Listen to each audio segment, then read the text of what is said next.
તો હવે અમે આપને તસવીરો બતાવી રહ્યા છીએ જે કઠણ કાળજાના માનવીને પણ હચમચાવી મૂકે। આ તસવીરો છે ભાવનગરના એ પિતા પુત્રની કે જેઓના પહલગામમાં ઘાટીમાં જે દુર્ઘટના સર્જાઈ, જે આતંકવાદી હુમલો થયો તેમાં તેમના મોત થઈ ચૂક્યા છે।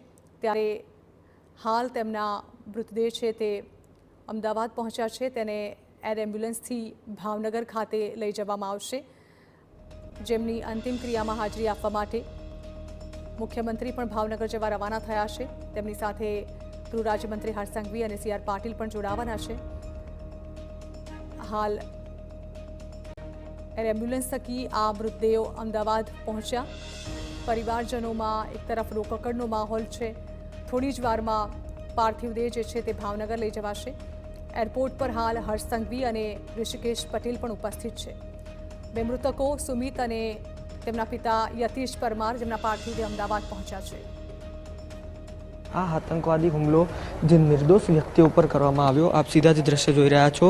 જે ગુજરાતીઓના મોત થયા છે, જે ગુજરાતી નિર્દોષોએ પોતાના જીવ ગુમાવ્યા છે, તેમના શબ અત્યારે અમદાવાદ કાર્ગો ટર્મિનલ ખાતે પહોંચ્યા છે અને રાજ્ય સરકારના મંત્રીઓ આપ સીધા દ્રશ્ય જોઈ રહ્યા છો।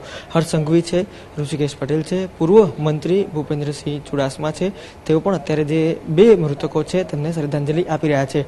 આ બે એ મૃતકો છે પિતા પુત્રના, જેમાં મોત થયા છે। ભાવનગરના મૂળ તેઓ વતની છે। ખાસ કરીને 3 જણનો પરિવાર છે, માતા, પિતા અને પુત્ર। આ 3 લોકો જે પોતાનો વેકેશનનો જે સમયગાળો છે તે જમ્મુ કાશ્મીરના પહેલગામમાં વિતાવી રહ્યા હતા। તે દરમિયાન અંધાધૂંધ રીતે ગોળીબાર કરવામાં આવ્યો અને આ ગોળીબારમાં આ નિર્દોષ લોકોએ પોતાના જીવ ગુમાવ્યા છે। સ્વાભાવિક રીતે ગઈકાલે જે પ્રકારે હુમલો થયો, કેન્દ્રીય ગૃહમંત્રી અમિત શાહ છે તેઓ તાત્કાલિક ધોરણે જે જમ્મુ કાશ્મીર જવા રવાના થયા હતા અને આજે સવારથી જ જે પ્રકારે જે ચહેલપહેલ છે તે જોવા મળી છે। આપ સીધા જ દ્રશ્યો જોઈ રહ્યા છો। અમદાવાદ પોલીસ કમિશનર પણ જે શ્રદ્ધાંજલિ આપતા નજરે પડી રહ્યા છે। આ ઉપરાંત રાજ્ય સરકારના મંત્રી, અમદાવાદના જે સાંસદ છે દિનેશ મકવાણા, તેઓ પણ હાલ જે શ્રદ્ધાંજલિ છે તે આપી રહ્યા છે। સૌપ્રથમ આજે સવારે કેન્દ્રીય ગૃહમંત્રીએ આ તમામ મૃતકોને શ્રદ્ધાંજલિ આપી હતી। ત્યારબાદ આજે બે મૃતકો જેમના સબ આપ સીધા જ દ્રશ્ય જોઈ રહ્યા છો, તેમને હવાઈ મારફતે પહેલા મુંબઈ લઈ જવામાં આવ્યા હતા અને મુંબઈથી સીધા જ તેઓ હાલ અમદાવાદ ખાતે પહોંચ્યા છે।